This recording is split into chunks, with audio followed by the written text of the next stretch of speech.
Chapter 6 Earth's Building Blocks. The Big Question. How can changes in rocks over time be explained by the rock cycle? You don't have to look hard to find rocks. They're all around you and under you too. Earth's crust is made almost entirely of rocks. Mountains, hills, and cliffs are huge masses of rock that form landscape features. Pebbles in a stream bed are smooth, rounded rocks. Chunky bits of broken rock form the gravel on a country road. Rocks go into making sidewalks and streets. Slabs of rock cover the outside of many buildings. Indoors, pieces of rock often make up floors, walls, stairs, and countertops. Museums are good places to see rocks that artists have carved into sculptures. The polished stones in some types of jewelry are rocks that people wear. Rocks and building blocks.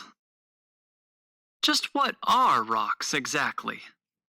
Rocks are naturally occurring materials made of solid, non-living substances called minerals. Think of minerals as the building blocks of rocks. Some rocks are formed from just one mineral. Most rocks, however, are combinations of two or more minerals.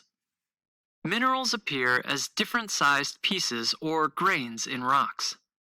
Some rocks have very tiny mineral grains, giving the rocks a smooth, even texture. Other rocks have larger mineral grains and a rougher texture. Imagine hiking up a mountain and picking up rocks along the way. When you reach the top, you'll probably have quite a collection. Your rocks may have different colors and textures. Some may have stripes or layers. Some might be hard and others crumbly. Some have tiny grains, whereas others have large grains that glitter when they catch the light. All this variety might seem confusing, yet geologists organize all rocks into just three classes or basic types: igneous, sedimentary, and metamorphic.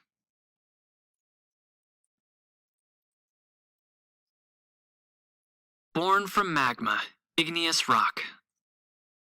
Let's start with igneous rocks, the most abundant class of rocks on the Earth. Igneous rocks form when magma cools and solidifies.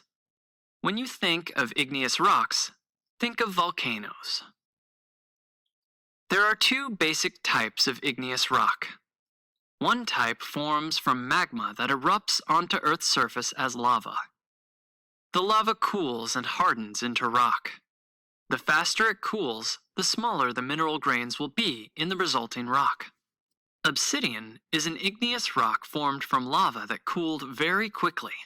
So quickly, there wasn't time for the minerals to form grains. As a result, obsidian is as smooth and shiny as glass. In fact, it is often called volcanic glass. Basalt is an igneous rock formed from lava that took longer to cool. Basalt is typically a dark-colored rock. It has fairly small mineral grains that give it a fine-grained texture. The second type of igneous rock forms from magma that solidifies below Earth's surface. Magma cools very slowly when it's deep beneath the surface. Slow cooling leads to igneous rocks with relatively large mineral grains. The slower the cooling, the larger the grains. Granite is a common igneous rock that forms from magma that cooled within the Earth's crust. Granite usually contains mineral grains that are large enough to see with the naked eye. The art of making stone tools. Many prehistoric cultures made tools out of rock. Scientists working in East Africa have found obsidian stone tools that are nearly 2 million years old. Obsidian was especially prized by ancient toolmakers. Obsidian breaks into pieces with sharp edges that are good for cutting and piercing. To make a very sharp cutting tool, ancient toolmakers struck a block of obsidian with another, harder rock. This caused the long, thin blade of obsidian to flake off. Although the blade was fragile, it had incredibly sharp edges. In fact, The edges of obsidian blades are much sharper than metal scalpels used by surgeons today. Making a spear tip or arrowhead was more time-consuming. The tool makers started with a relatively flat piece of obsidian. They shaped it by striking off tiny flakes of rock one after another from the edges. They gradually shaped it into a sharp, durable, and often beautiful pointed tool.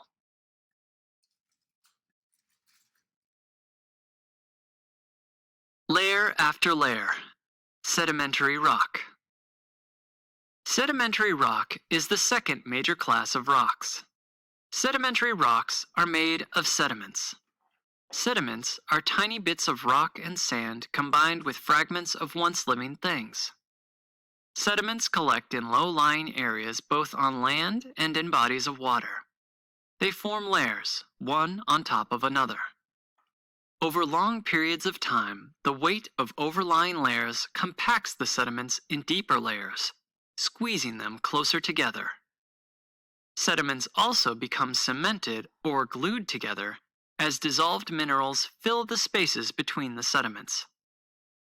As the sediments dry, the dissolved minerals turn into solids, binding the sediments together. Over time, compacting and cementing processes transform sediments into sedimentary rock. Most sedimentary rocks are more easily broken than most igneous rocks. Hit a sedimentary rock with a hammer and it will crumble or break apart. Some sedimentary rocks contain fossils.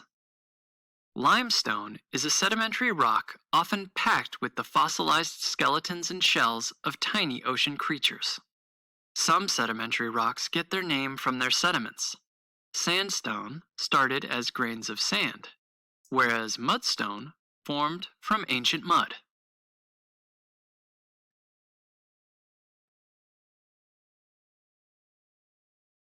Changing form, metamorphic rock. The third major class of rocks is metamorphic rock. Metamorphic rocks form when igneous or sedimentary rocks are exposed to extreme heat and pressure. They can even form from older metamorphic rocks. High temperatures and crushing pressure alter the minerals in the rocks. Mineral grains may be flattened or rearranged into layers, swirls, or stripes. They may also be changed into completely different minerals. Remember granite, the igneous rock? When granite is subjected to intense heat and pressure, it becomes a metamorphic rock called gneiss. When the sedimentary rock limestone is squeezed and heated deep below ground, it becomes a metamorphic rock called marble. Metamorphic rocks tend to form deep within Earth's crust. The pressure from countless tons of overlying rock is tremendous. Equally powerful is the heat rising from hot magma in the mantle beneath the crust. Metamorphic rocks often form where tectonic plates are slowly colliding. They can also form as magma travels up through cracks in Earth's crust and heats the rocks around the cracks. If the heat of the magma completely melts the rock again, then it becomes igneous rock. If the rock is heated just enough to be changed, however, it instead becomes metamorphic rock. Agnes Nyanhungo's stone sculptures. Zimbabwean sculptor Agnes Nyanhungo became interested in carving rock at an early age. Her father, Claude Nyanhungo, was a sculptor. She worked in his studio as a young girl and learned how to cut and polish rock. She is now one of Zimbabwe's most well-known artists. Agnes Nyanhungo carves many of her sculptures from a type of rock called serpentine. Serpentine is a metamorphic rock. The type of serpentine Agnes Nyanhungo uses for many of her sculptures is very dark in color. She usually polishes only some parts of her sculptures, leaving the rest simply raw stone.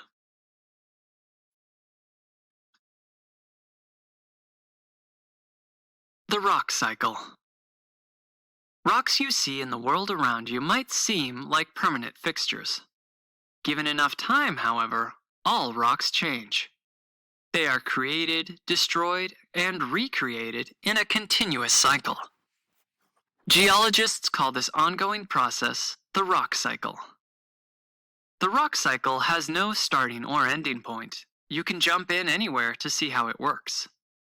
Let's begin with magma erupting from a towering volcano. The magma, now lava, cools and hardens into igneous rock. Over the course of thousands of years, sun, wind, rain, and freezing temperatures cause the rock to weather or break down into smaller pieces. The pieces continue to weather, slowly breaking down into sediments. Howling winds, flowing water, and gravity gradually move the sediments down the sides of the volcano and beyond. Movement of sediments from place to place is called erosion. Imagine that the sediments end up in a lake where they settle to the bottom. Over long periods of time, more layers of sediments are deposited on top of them. Compacting and cementing processes eventually turn the deeply buried sediments into sedimentary rock. Now imagine that the sedimentary rock is near the edge of a tectonic plate. The plate collides with another plate, very slowly, of course. Tremendous heat and pressure generated by the collision gradually turn the sedimentary rock into metamorphic rock. As the plates continue colliding, their rocky edges crumple. The metamorphic rock is slowly pushed up higher onto Earth's surface. Think mountains. Exposed to air, rain, and snow, the rock begins to weather and erode. Alternatively, one tectonic plate might be sliding beneath another. The metamorphic rock along the edge of the descending plate gets hotter and hotter as it nears the mantle.